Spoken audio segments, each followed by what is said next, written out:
Boker Tov, good morning. Welcome to Ephraim Schwartz weekly Parsha short here in Eretz Yisrael in the Chatzir of my shul.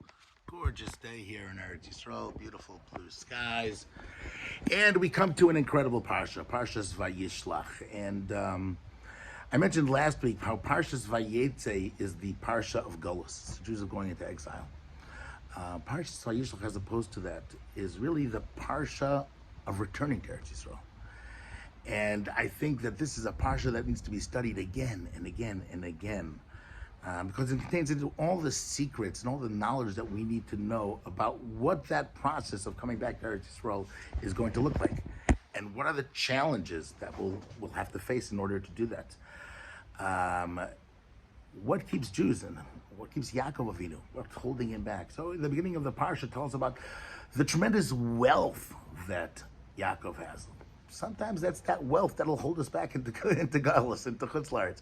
I've got so much sheep and sown and camels and horses and donkeys and pizza shops and shopping and malls, and it's hard to go.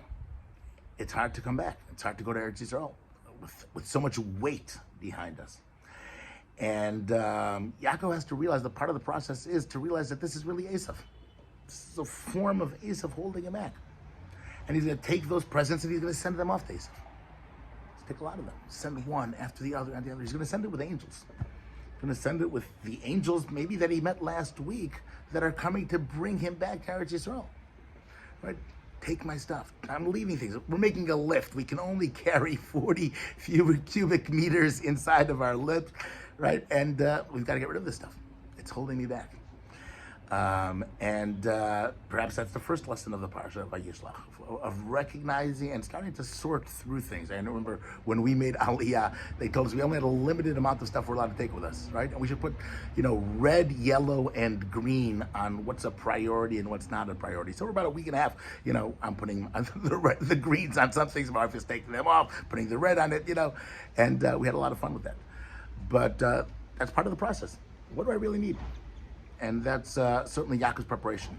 The next part of the Parsha, we're talking about the wrestling match with Yaakov and the angel of Esav, and I want to come back to that. But according to some commentaries, this is a self-struggle. It's the angel of Esav, it's the angel of Esav within myself. According to the Rambam, it's a dream, right? Esav is holding me back. America, Edom, Poland, Russia, they're all holding me back. It's a struggle that one has to have. I want to talk about that struggle, the ways to conquer that struggle. But I just want to jump to the end of the Parsha, just to give you the full picture of the Parsha, and just points that I think are worthy of you examining and thinking about as we review this Parsha, right? We're told after that battle with Esav, we have Yaakov going ahead and going out with the Dinah. The story of Yaakov and Shechem, meaning that when we come to Eretz Yisrael, we have terrorists. We have animals that are going to come and try to take our daughters. And it sometimes brings out the most vigilanteism in Klal Yisrael itself. We go, we massacre, we do things that we would never have done. Things that should not like this be done. We're heavy shaming that the world looks at us and condemns us. But we can't help it because this is what they're doing to our daughters. It's part of the battle of the return to Eretz Yisrael. It's all here. It's all this week's Parsha. We have tragedies. We have Mama Rachel that gets lost along the way. It's a hard thing. And she's davening for us. It's those tefillas that we come back with. Those tefillas and the connection that we need. And the end of the Parsha is all about the generations of Esav. Throughout all the millennia, everybody from Esav that's going to try and hold us back. This is the Parsha that return. Recognize these are their kings. They're not ours. Our Torah is going to continue. Our settling in Eretz Yisrael, our Yishuv Eretz Yisrael is going to start next week. But what's going on in the rest of the world, that's just noise. Just as bored as you are at the end of the Parsha when you go through all the different names of the children of Esav, that's how bored you should be when you turn on the news. It's not our business. This is our business. It's right here. So this is our Parsha. But I want to focus on one idea at least, and again, I think it's worthy of examining all of it. I think when you go through the Parshas, we just pull it out. This is your handbook on Aliyah. There's a handbook on the Geula, on the redemption, on the return to Eretz Yisrael. But it talks about the Vayavek Ishimo, the angel that is wrestling with Yaakov. And it's a very strange word, Vayavek. He wrestled, but again, what's the word Vayavek? There's fighting. We've had those words before.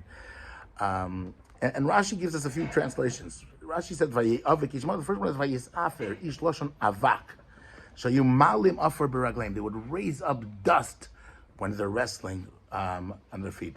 This week I was privileged to be in Caesarea, and you should certainly check out that video. I have a video tour on mishpacha.com on my tour of Caesarea, and a column there as well.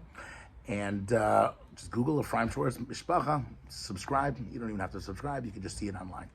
But we're in the arena there where the gladiator fights take place, and we see that dust that's still there. Right? And that dust when the wrestling fights up to heaven. But why is wrestling called dusting in the Torah? According to this Pshat of Menachem, I mean, dusting. That's really what it's all about. And the answer is yes. Right? What is dust? Dust are the things that hold us back. It's the schmutz that keeps us down, that weighs us down, that holds us back from going somewhere. I remember hearing from the famous vert from the Panovich Rav. The Panovich Rav said, he goes, every single Jew in America, he would do a lot of fundraising and go to America. He said one time, every single Jew in America should move to Eretz Yisrael.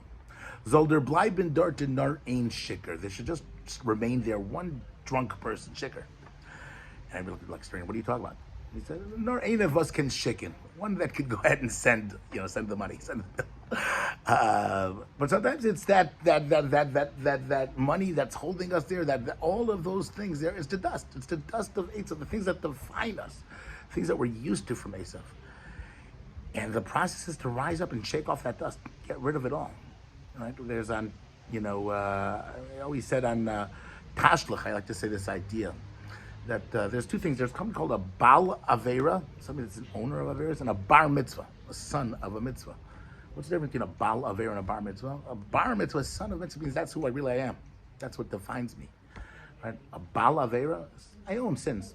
I own a car, I own a house, I own an iPhone, I own a lot of things. Because today I own it, tomorrow I don't.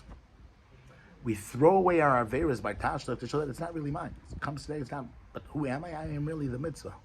Right? To shake off all of that dust that holds us back, that's holding us down. And that dust, once we shake it off, goes straight up to Yaakov. And then we're free, then we're lighter, then we can go back. And sometimes that dust cripples us, as it crippled Yaakov. But guess what? As soon as we shake, and we feel we can't walk, and as Yaakov did, but you know what? The next morning the sun comes out, and it heals him. And we realize, you know what was I thinking beforehand? I was more crippled then. Now I could walk. Now I could really walk. That's the first shot in Rashi. The second shot in Rashi is very interesting. It says, Vayiskasher, v'loshen arami u'basud aviku be'va'avikle meibik loshen aniva. It's a way of clutching one another. Like two people that are fighting to knock the other one down, and they grab them and they wrestle with them. It's interesting. Rav Margalit, the Rav of Carmiel, one time told me that there's a halacha in Shulchan Aruch. It says that the olam yishtadel, a person should always try lihispalel beis hakneses imatzibur, to daven in shul. Great, I tried. I could make it. I could make my appointment. I could try. What does it mean to try?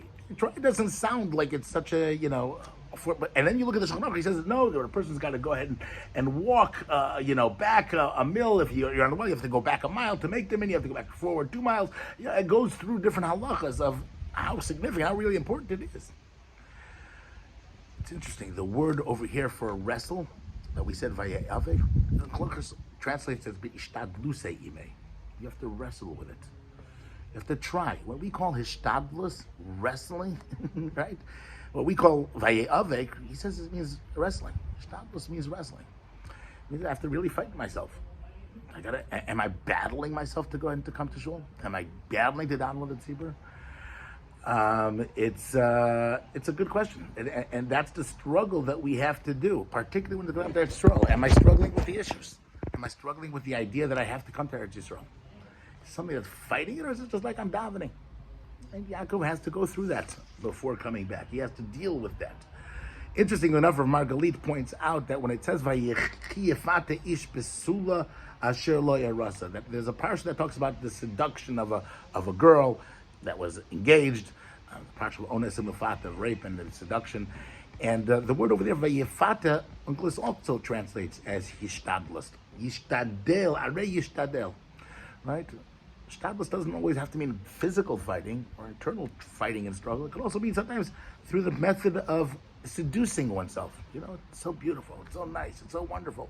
You want to go to shul, have a good kiddush, a cholent kiddush after that. You convince yourself. Find ways to win that battle, not necessarily with the fighting and kicking yourself in the head, throwing yourself hot or cold water to get. Not always that, because I don't leave America kicking and throwing. Sometimes it's the pitoy, the seduction. It's so beautiful, it's so wonderful, it's nice. That's also part of the struggle, the hishtadlus that we have to do. There's one more pshat. And by the way, thank you all for recommending that I get selfie sticks, but I like talking while I'm holding it, so therefore I'm doing it. I think it's cool. It keeps you excited. The last pshat in Rashi that's brought down, Rashi says, Vayavek is a lashon avuka. It's like a torch. It's a flame, right? And in fact, we have this concept in this week's Parsha as well. Right, we're told that Yaakov goes, and it says that Yaakov goes to Esav, and it's Yaakov is like the Eish, Yosef is the Lahav, is the flame, and Esav is the straw. And we have the power to fight Esav with the power of Yaakov and Yosef because we have that flame inside of us, that torch. It's interesting. Alos HaShachar is when this takes place, right? When the rising up of the Shachar, of the morning. The Ibn Ezra says Hashachar is shachor, it's the blackness. Halos Hashachar is when that light comes up. It's when that flame comes up. This week we have Shabbos Hanukkah. This coming week, next is we're going to celebrate Hanukkah. It's not always that Vayishlach comes up before Hanukkah. It's usually when we're settled in Eretz Yisrael. Actually, it's the only holiday that takes place in Eretz Yisrael. But here we already have the Aliyah. This year it's Vayishlach. It's the Parsha of the light coming out through the darkness, being able to light up. And it's the wrestling of the Maccabim, right? The Maccabim going and fighting against the dust that's all defining the Jewish people, the Greek dust, the Roman dust, the culture that misidentifies Eretz Yisrael. And that's really what the flame of Hanukkah is all about. So Parshas Vayishlach is an incredible Parsha. Study it, learn it, and may the light of Hanukkah that we have this year be lit in the Beis HaMikdash, where we won't light a Chanukiah, right? But rather we'll light the menorah, and that's light and flame will destroy the angels of Esav that hold us back and bring us to the Geula. Thank you so much. And again, you can subscribe over here. Subscribe to my weekly email, rabbischwartz@yahoo.com. And that way we can always be in front of each other every single Shabbos. Have a fantastic week and a wonderful Hanukkah.